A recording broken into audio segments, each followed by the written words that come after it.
Stage 1. In stage 1, the learner realizes that she has complete control over the computer. This is quite a process for some emerging stage 1 learners. The learner is working toward mastery of their input device, whether it be a regular computer device such as a mouse or an adaptive computer device. We're looking for the learner to establish that they are in control of their environment during stage 1. At the beginning of stage 1, the learner may not be focusing consistently on the target on the screen, but that's a behavior that will evolve. That is part of the stage 1 learning process. We want to see that the learner moves from exploring and sometimes playfully exploring their access device toward understanding that a more purposeful movement will get a more purposeful effect on the screen. They will at the beginning use random or perhaps too many presses just to see what happens, and that should start to reduce and become more deliberate during the stage 1 phase. Good practice software for a learner at stage 1 would be motivating, provide animation, color, music, sound.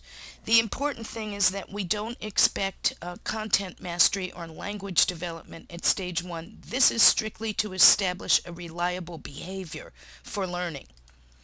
Here are a couple of sample IEP objectives, and what you'll notice is that we are looking for a consistent behavior and a number of times that are reliable so that we know that we have the behavior for learning necessary to move forward.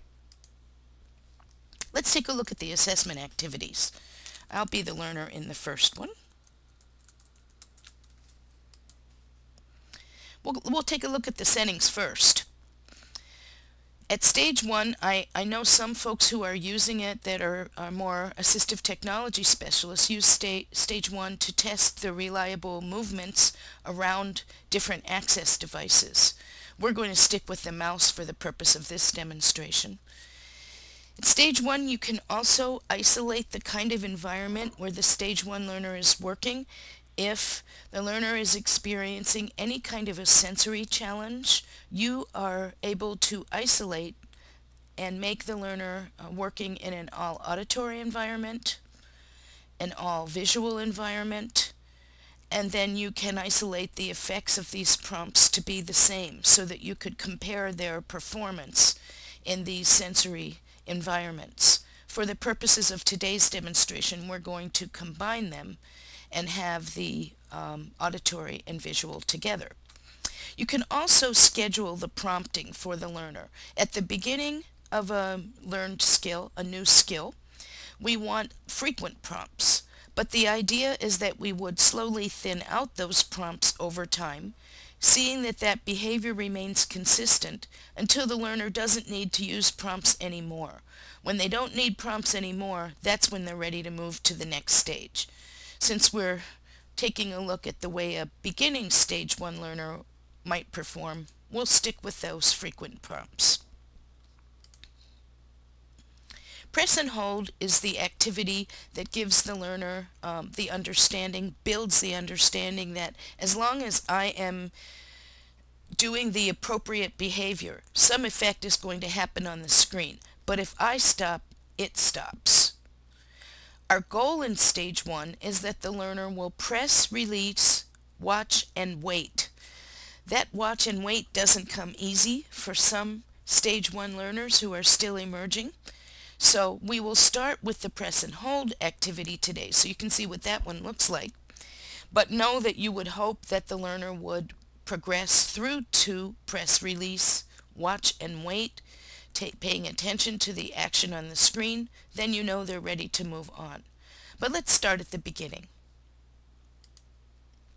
Here's where you would make the effect, the feedback for the learner's behavior, match the way that you have set the prompting. So if you were looking for an visual only activity, you would click here. Auditory only activity, you would click here. But again, today we're working on the multisensory activity. Throughout stages, you'll see various considerations for age-appropriate learners. A stage 1 learner, perhaps newly injured, might be learning an adaptive device little older learner, more age appropriate, might be a bumper ball, which is like shooting pool or going bowling. The rainbow, train, and balloon activities are for less mature learners. We'll use the generic activity today, the monkey. And remember, my goal is to press and hold my button down. Make it go. If I do the appropriate behavior, here's what happens. The monkey climbs the rope and we hear a beautiful song. Now Make it go. the prompting kicks in every 3 seconds just as we have asked it to do. Make it go. Notice its visual prompt is a mouse. Since I have selected a mouse Now. as my input device, I'll show you what happens if I don't do the appropriate behavior. Right now I'm just pressing lots of times on my mouse. This kind of behavior is often present in learners who are just exploring, and then they might stop to see You can do it. what happens, and of course the prompting will kick in again. I'll show you again what it would be like if I had the appropriate behavior. Now I've had some learners say, I'm not so sure that the learner is doing well. He's not really doing anything. I don't believe that. I believe every learner does something. So let's take a look at what data we have captured while we were waiting for our learner to say, I'm done now. Press. This little arrow that you see is a skip arrow, and it lets us take a look at the data we've collected. This learner has certainly not just been waiting.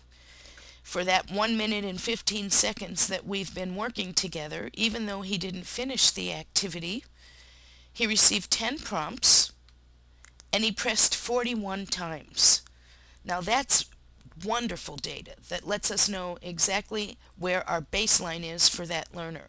The longest press was 26 seconds, but in fact it was a press and hold activity, so that 26 seconds was supposed to match my time on task. Even though we are not yet a solid stage 1 learner, we are an emerging stage 1 learner. We now have our baseline. We can save that baseline information and go into our practice environment. Let me show you how to save the data. You would click on Save, and you would navigate over to where your My Stages Reports folder is. Find the learner, and in this case I don't have a learner folder, so I can make one. Create that folder and drop the data into the folder that I've just collected. I can also print this certificate to put in a print portfolio, send it home to hang on the refrigerator, anything that you might need this print for. And when I say I'm done, I have an opportunity to do some navigating. I could keep that activity, keep all that data, and try again. I could change the activity. Maybe he didn't care for the monkey. I could erase that data knowing that I've saved it and compare him with a balloon or bowling. Or perhaps the learner that I've been working with has fatigued. He's done for today, but I still have time in my stages assessment session, so I'm going to go ahead and call another learner over. Or I might want to go back to my report screen and make sure that I have saved it, or I've decided to make a print. This little navigation, these navigation options become more comfortable over time as you're practicing with stages. The faster you get with these allows you to grab more data in a very short amount of time. Stage 1.